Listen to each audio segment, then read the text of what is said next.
దేవుని వాక్యం ఎందుకు చదవాలి? దేవుని వాక్యం గురించి బైబిల్ ఏం చెప్తుంది? దేవుని వాక్యం ఎలా చదవాలి? దేవుని వాక్యం గురించి నువ్వు ఏం తెలుసుకున్నావు? Praise the lord. ప్రభు నామములో అందరికీ శుభము, జయము కలుగును గాక. ఆమేన్. దేవుడు మనకు ఈరోజు ఇచ్చిన వాగ్దానం కీర్తనల గ్రంథము మొదటి అధ్యాయము 2వ వచనం. యెహోవా ధర్మశాస్త్రమునందు ఆనందించుచు దీవారాత్రులు దాన్ని ధ్యానించువాడు ధన్యుడు.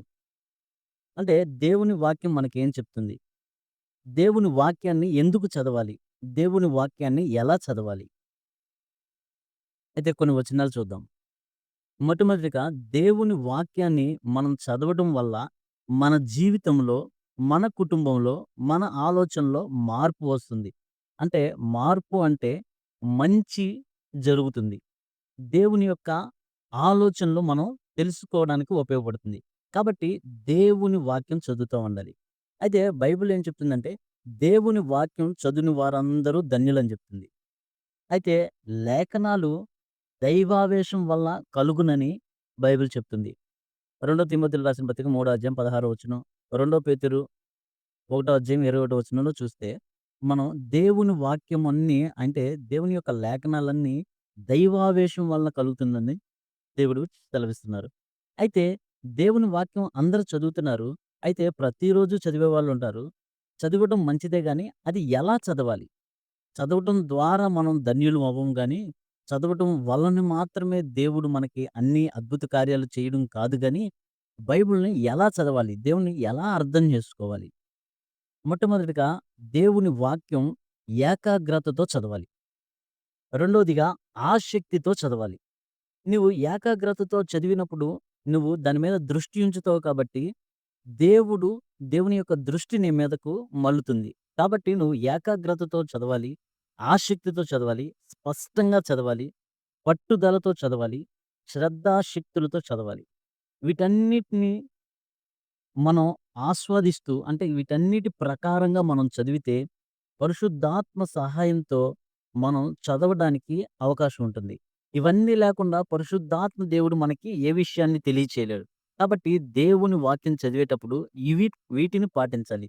లేని యెడల మనం దేవుని వాక్యం యొక్క లోతుల్లోకి వెళ్ళడం చాలా కష్టతరంగా ఉంటుంది. చదివిన వాక్యానికి లోబడేటట్టుగా ఉండాలి. దేవుడు మనం చదివిన వాక్యం ద్వారా దేవుడు మనతో ఏం మాట్లాడుతున్నాడు? ప్రభు మనకి ఏం సెలవిస్తున్నారు? ఏం పాఠాలు చెప్తున్నారు? ఏం నేర్పించాలని దేవుని యొక్క ఉద్దేశం కలిగి ఉన్నది అని దాని మీద దృష్టి ఉంచి చదివిన వాక్యానికి లోబడాలి. చదివిన వాక్యానికి విధేయత కలిగి ఉండాలి. చదివిన వాక్యానికి కృతజ్ఞత కలిగి మన జీవితంలో ఆ యొక్క వాక్యాన్ని అనువదించుకునేటట్లుగా ఉండాలి. అయితే దేవుని వాక్యం ఎందుకు చదవాలి? మనకి ఎన్నో సమస్యలుంటాయి. ఆ సమస్యల్ని పరిష్కరించడానికి దేవుని వాక్యం మనకు ఉపయోగపడుతుంది. మన జీవితంలో అనేక పరిస్థితుల్లో, కష్టాల్లో, శ్రమల్లో, నిందల్లో వెళ్తూ ఉండవచ్చు. అటువంటి పరిస్థితుల్లో గూడా దేవుని వాక్యం చదివినప్పుడు ఆనందించగలిగే వారిగా ఉంటాం. కాబట్టి దేవుని వాక్యం చదవాలి. అసలు ఒక ఆత్మీయుడికి అంటే ఒక విశ్వాసికి దేవుని వాక్యమే జీవాహారం అని చెప్పాడు ప్రభువారు. అందుకు చదవాలి. మనం రోజు టిఫిన్ చేస్తాము, భోంచేస్తాము, అనేకమైన ఆహార పదార్థాలు తీసుకుంటాం. ఎందుకు? మన శరీరాన్ని దృఢంగా ఉంచుకోవడం కొరకు, శరీరంలో మనం జీవిస్తున్నాం కాబట్టి శరీరాన్ని ఆరోగ్యకరంగా ఉంచుకోవడం కొరకు. అలాగే నీ ఆత్మని ఆరోగ్యకరంగా ఉంచుకోవడానికి, నీ ఆత్మ జీవించడానికి దేవుని వాక్యం చదవాలి. కాబట్టి మనకి దేవుని వాక్యమే పోషిస్తుంది. అందుకనే ప్రభువారు అంటాడు, "రొట్టె వలన మాత్రం కాదు గాని, దేవుని నోట నుండి వచ్చు ప్రతి మాట వల్ల జీవించును" అని చెప్తారు ప్రభువారు. కాబట్టి మనం పాపాల నుండి తొలగించబడటానికి పాపము నుండి మనం వేరుపరచడానికి దేవుని వాక్యం చదవాలి. సాతానుని ఎదిరించడానికి దేవుని వాక్యం చదవాలి. దేవుని యొక్క మార్గంలో మనం స్థిరపరచడానికి దేవుని వాక్యం చదవాలి. దేవుని వాక్యం ద్వారా దేవుడు మనతో మాట్లాడతాడు కాబట్టి దేవుని వాక్యం చదవాలి. ఎల్లప్పుడూ దేవుని మాటల్లో నిలుచును గనక దేవుని వాక్యం చదవాలి. మరి మనం ఇన్ని ఇయన్ని క్వాలిటీస్‌ని కలిగి మనం బైబిల్ చదువుతున్నామా? లేదంటే ఏదో నామకి వాస్తుగా, ఏదో ఆచారపరంగా చదువుతున్నామా? మనల్ని మనం ప్రశ్నించుకోవాలి.